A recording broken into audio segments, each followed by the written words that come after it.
Hello friends, happy Friday.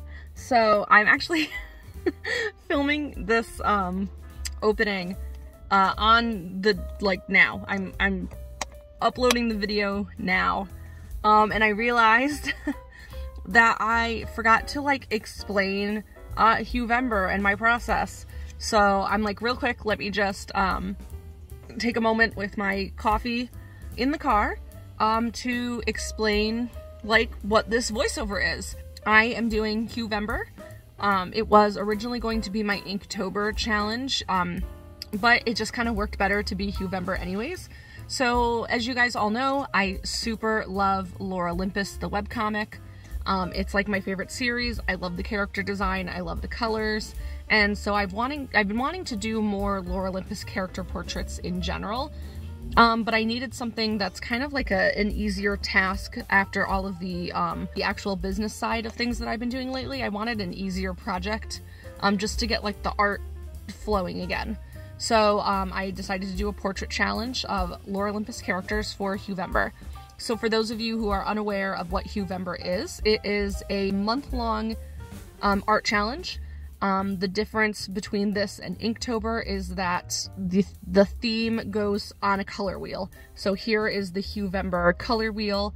I'm doing this a little bit loosely because the Lore Olympus characters, even though they are all color coordinated, they're predetermined. So they don't all fit into the color wheel as perfectly as, you know, say if I were making up my own characters or illustrations based off of just the color wheel, but it works enough for me.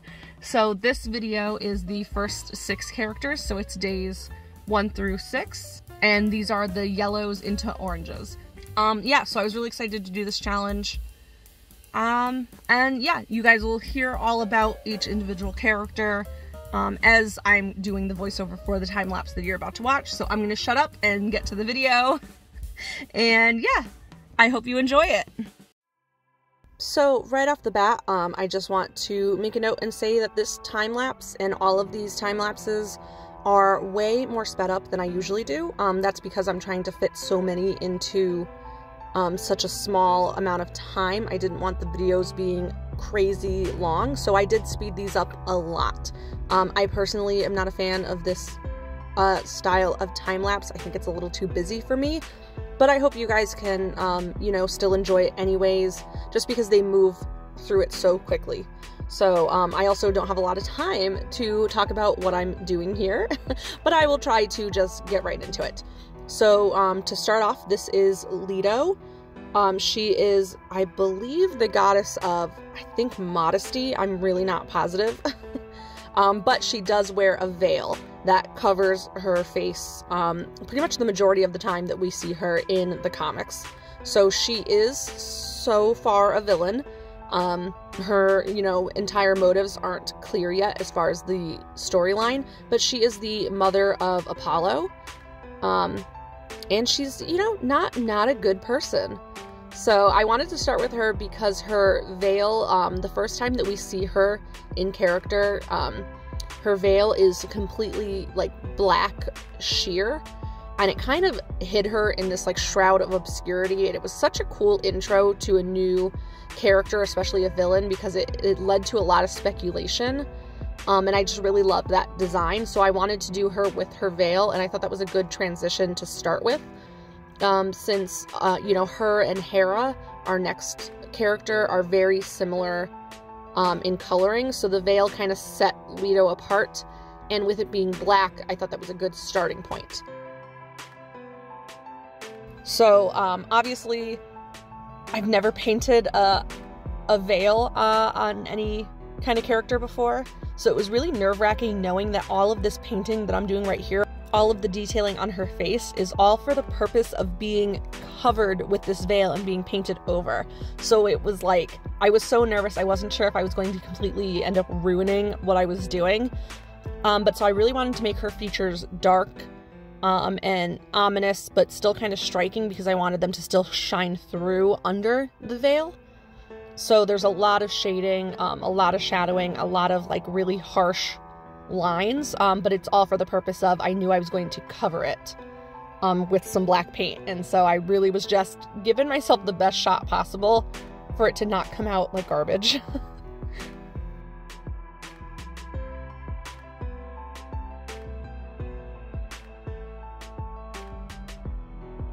And she does have these really intense black eyes, but still the yellow pupils. And so I really wanted that to shine through as well. And she's just so spooky. I love her. Or I love her design, I should say. I don't love the character. Especially because, yeah, she's the mother of Apollo and Artemis. And she definitely is a trash mom to Artemis and an enabler to Apollo. So I don't like her character, but I really loved just this different kind of design to work with.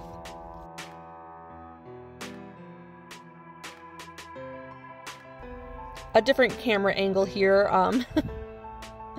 And here we have the veil. So I was so nervous the whole time working on this. And I really just kind of had to trust the process and trust my skills and that I wouldn't ruin it.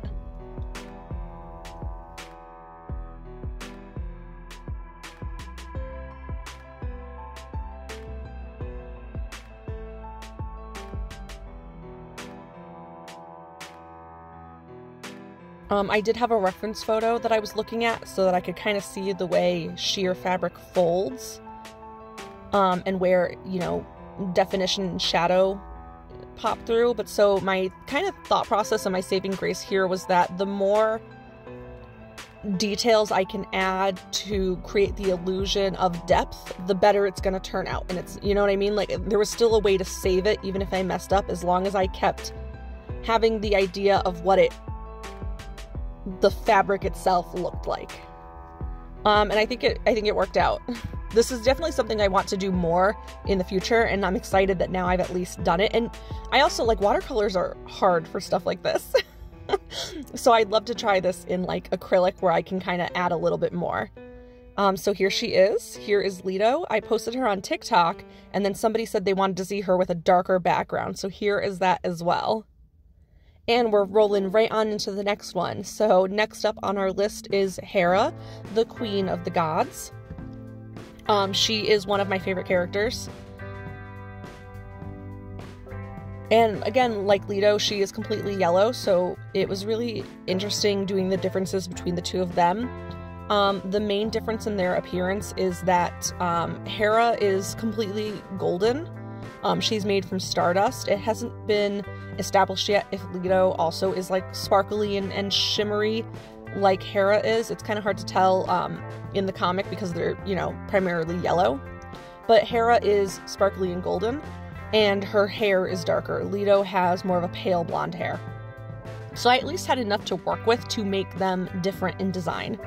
So for Hera, I essentially wanted to get a really good base down of the yellow because I knew I was going to paint over her in metallic watercolors to really make sure that she sparkles and shines like the stardust that she's made out of. So I mixed my yellow watercolor with my most yellow gold metallic watercolor and really just gave her some accents to make sure that her yellow sparkled. I tried to do this once before. I think it was maybe like my first YouTube video was me also painting Hera, and I mixed the watercolor with like acrylic gold ink, and it didn't work out then, so I was really happy to see it work out here the way it is. Like, this is exactly what I was hoping to have accomplished. I think it was like 3 years ago.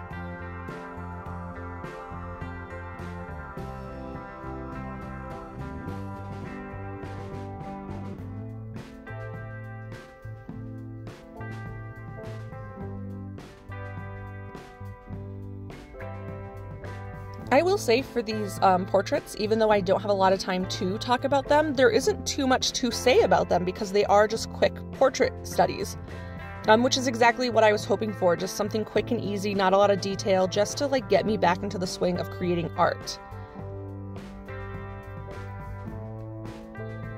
I did try to keep it diverse with reference photos. I wanted to make sure everybody had different features, kind of more of a different genetic background. I picked lots of reference photos of different ethnicities, different features, and different angles. So I at least wanted to challenge myself in that sense. And other than that, though, they're pretty straightforward, and it's just nice. It's nice to do.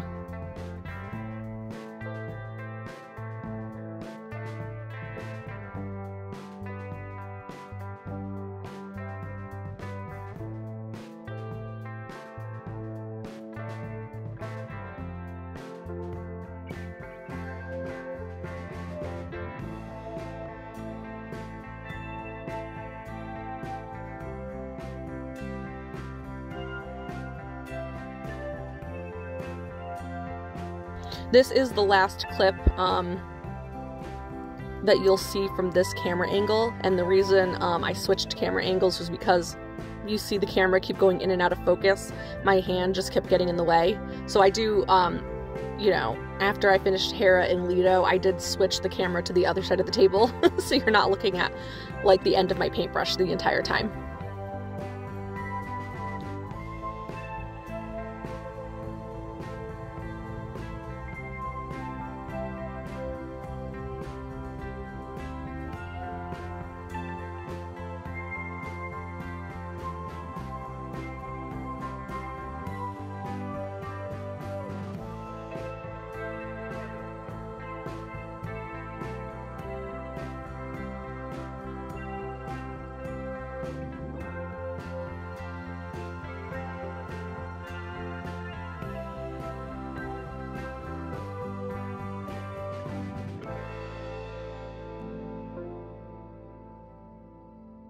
And I gave her some jewelry, and then she has her lovely crown of light. So there is that as well. And some highlighter just to make her extra shimmery. And she really does sparkle. I mean, look at that. It worked out exactly like I wanted. This was, I think, my biggest success so far in the series. Unfortunately, there aren't any other sparkly characters. So she's the only one that dazzles.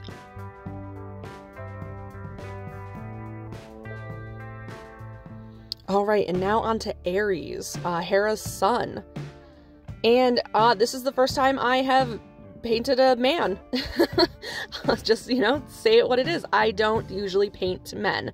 So that was another reason to do this challenge, because there are a bunch of gods that I didn't want to just do the women characters. I didn't want to just do the goddesses. I wanted to do all of the characters. So, sorry, I didn't mean for that to make it look like he has like 5 o'clock shadow. It does fill out, there we go. But for a moment there, it was like just a yellow beard. But yeah, so he was the first. Luckily, gods have, you know, very athletic builds, very striking features, a lot of angles and lines to follow along with. So, you know, I had to obviously use a lot of reference photos because I just don't draw men, but this was really good practice, and I am doing better at it so far than I thought I would have, so that was a nice little confidence booster. So Ares is the god of war, so I really wanted to make him, like, angry and brooding looking, like, you know, he heard you say some shit, and he's about to take you out into the parking lot and teach you a lesson, kind of guy. So, such a weird thing to say. But yep, so he's also yellow, but he's like this kind of brassy color as well. And he gets, you know, angry. He's a very volatile, aggressive man. So he gets this like red around his eyes and his forehead. And I really liked it. You know, he's that color all the time, but it gets more intense like when he's more raging. And I was really excited to, you know, paint that. And I made it kind of splotchy on purpose, because one, that makes it look more like a natural skin texture rather than, like, we'll say war paint, and it is his skin. So I wanted it to have texture and not just be like a wash of color. But also I kind of thought of it, and you'll see this again when I do his sister Eris, who also has very similar coloring. But I made it a little splotchy because, to me, have you ever seen like a kid throw a temper tantrum? And as they're getting more worked up, they get more red, but it gets this like splotchy, inconsistent red pattern coloring. Oh, O'Malley, always in the way. Can't do any kind of painting without her showing up at some point. But yes, so I really wanted it to kind of have that look of like when kids or even just like adult people just get so worked up and their skin starts to like splotch and get that inconsistently red. That's what made me think of for his, you know, his look. It sounds insulting, but he is kind of a little bit of a man toddler. He's such a fun character. I love Aries. So it seemed fitting. So the only thing is, and you'll see as I start to paint more, again, I have never painted men before. I'm not super familiar with the features and the proportions and whatnot. So I did want to make half of his face shrouded in shadow, which is all well and good. I think I did okay with that. But as we go into it, I kind of realize that I didn't make his eyebrows angled enough for angry. So in here, you'll actually see he starts to look a little bit more like sad and forlorn than angry. Like it kind of looks like, you know, you kicked his puppy and then told him that you are leaving him for his father. Like that's kind of the look that he has. And I didn't want that. I wanted him to be angry. So I do finish the painting here. I lost some editing there. Sorry about that, to jump to all of a sudden. Now there's more detail. My camera stopped working. But yeah, so right here, see the eyebrows, it's just not looking pissed off. And I wanted pissed off, not hurt. So I do finish the painting here, but then I did go in and fix him up digitally just to kind of make his expression just a little bit more. And it's a very subtle change. You'll see it at the end. So I think that's still okay. Not that it's okay either way. I totally am fine with people doing traditional art and then fixing it up digitally. And I'm totally fine with people just doing digital art. I've just never done that for any of my paintings. So I had to like really give myself like permission to fix him, and I'm glad I did. He deserved the angry expression. But I really like how the shading came out. And then I did, since I was already editing his face digitally, I did give him a darker background too, just so he really popped up with those shadows.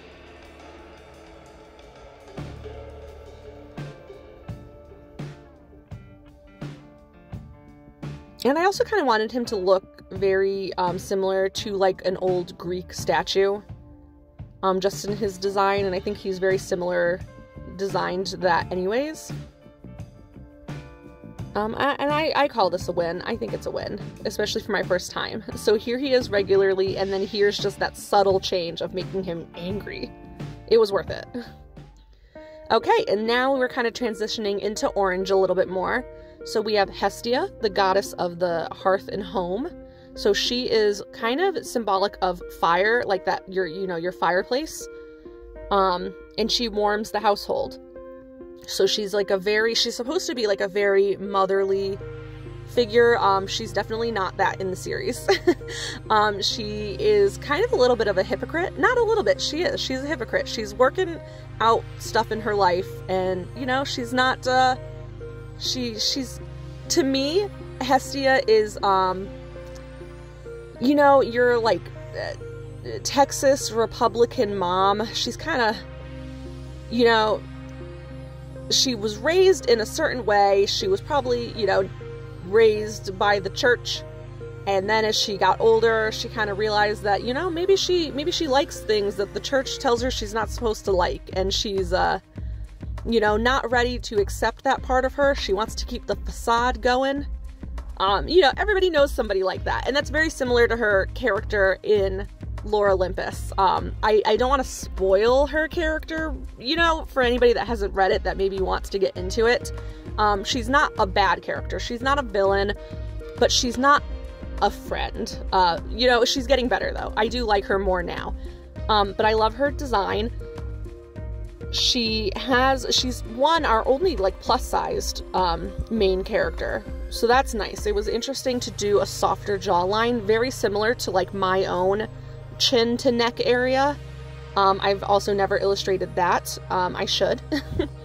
So it was nerve-wracking though to draw facial features that I've never done before and, you know, make sure that they translate. So I did have like a reference photo, just so I can kind of see where the shadows are, because I didn't want her to look comical. You know, I didn't want it to be like, haha, look at this like plus size lady, you know?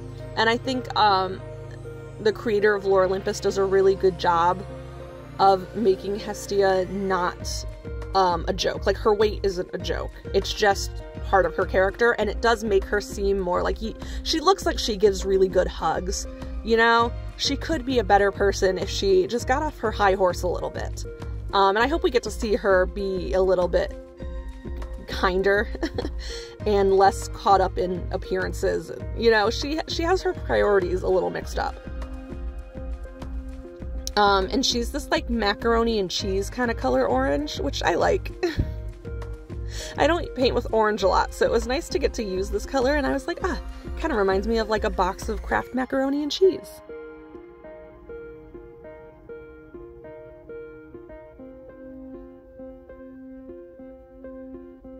And when she was first introduced into the comic, she actually looked different. She was completely orange, head to toe. But then there was a little fun fact, and this has been confirmed by the creator. There was a couple episodes later on where we saw Hestia again, and Rachel, the creator, had forgotten to finish coloring Hestia's hair. So it just had the base color of this like pale platinum yellow blonde, and it was supposed to be orange. And she had just missed it when she was coloring in the comic panels. And she kind of just said, well, that is what it is now. Her hair has changed. She's now dubbed the first goddess to use hair bleach. You know, she dyed her hair, and that's what it is. So now she's no longer orange head to toe. I liked her redesign, though, with the yellow hair. It kind of made her look more fiery than just being completely orange. So yeah, Hestia is a little bit inconsistent in design, but totally fine. And here she is.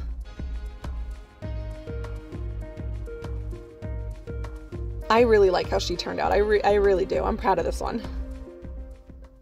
And here we go on to, I think, everybody's like favorite current character. This is Eris, the goddess of chaos and discord.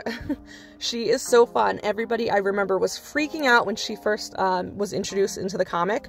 And so this is Ares' sister, his older sister. And so they're very similar in their coloring. With the yellow base, she's a lot paler of a yellow than he is. He's more of like a golden yellow. She's a lot more pale. But they have that like splotchy, angry looking coloring. And so I did the same thing with her. Hers is a little bit darker than his. His is a lot more red tones. Hers is more like rust colored, which I really like. And so, yep, we did that kind of splotchy just to make it look more natural. And Eris does have wings. Obviously, this is a portrait challenge. I'm not doing a full body. And she does have, like, eagle feet. So I really wanted her to have this, like, harpy eagle look. So I gave her, like, a little bit longer and sharper of a nose. Because I really wanted her to have that, like... It looks like a beak here for a second. It doesn't stay looking like a beak. I'm just fixing out the coloring, just to give her some definition. But yeah, I really wanted her to have like a harpy eagle kind of vibe. And she is bald, but has this little like sprout on the top of her head. It's never really clear if it's supposed to, we think, us the readers, have kind of surmised that it's supposed to be symbolic of the golden apple, which starts like the Trojan War. And she is a big part of that. And I just kind of, so everyone's like, oh, it's a leaf or like a little tuft of hair so that she looks like an apple. I personally interpret it as a feather, because of her wings and her talons. To me, it just makes sense for her little tuft of hair to have actually just been like a little feather. That is not canon.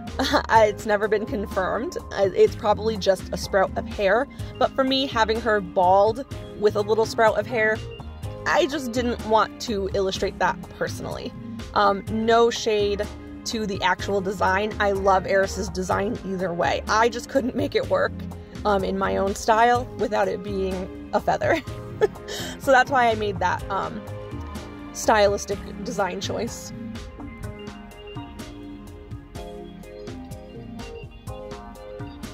And I think Eris is a really fun character so far. I can't wait to see more of her in the comics. She's got like a lot of dimension to her. And, you know, we'll see how that plays out. She's a fairly new character, but she was like everybody's fast favorite.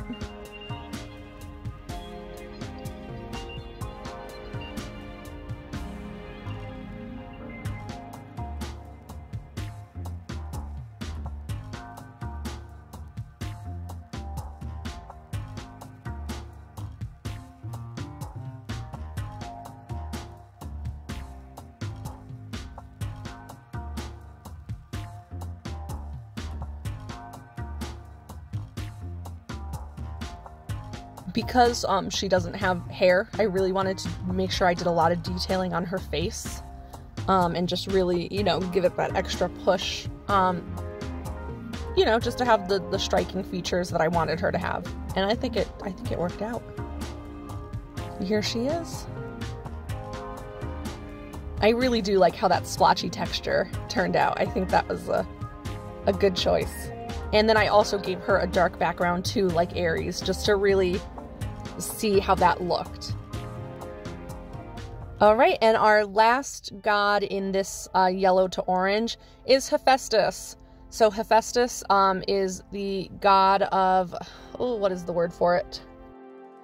Craftsmanship. Okay, I had to look it up because I couldn't remember. So he's a god of it. He has a lot of different titles, but craftsmanship is the one that sums it up nicely. He creates the weapons and the tools that the gods use. So he is their blacksmith.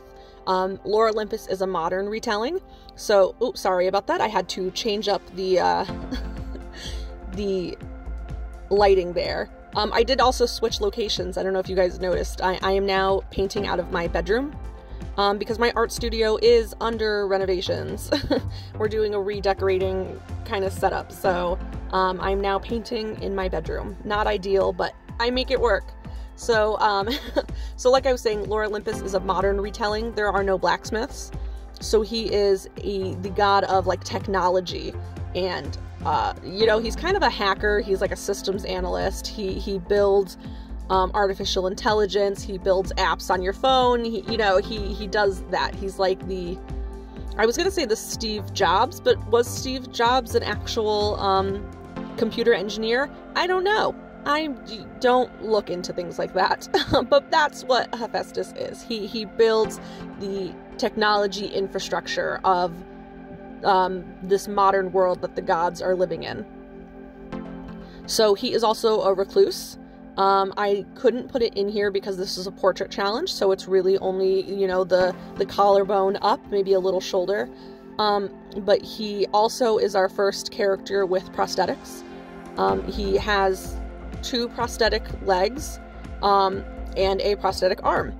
Super awesome. I absolutely love his character. I love his design. I love his personality. We've only seen very little of him so far, which fits with his character. He is a recluse. He is also brother to Ares and Eris, as well as other siblings. We just haven't, you know, I haven't painted them yet. But he keeps to himself. He stays in the underworld, working there to build the technology, and he, keeps to himself. He is not part of his family. We don't know in Lore Olympus yet his backstory. In the original Greek mythology, it was that he was cast out by Hera for being disfigured and ugly, and not fitting her standards.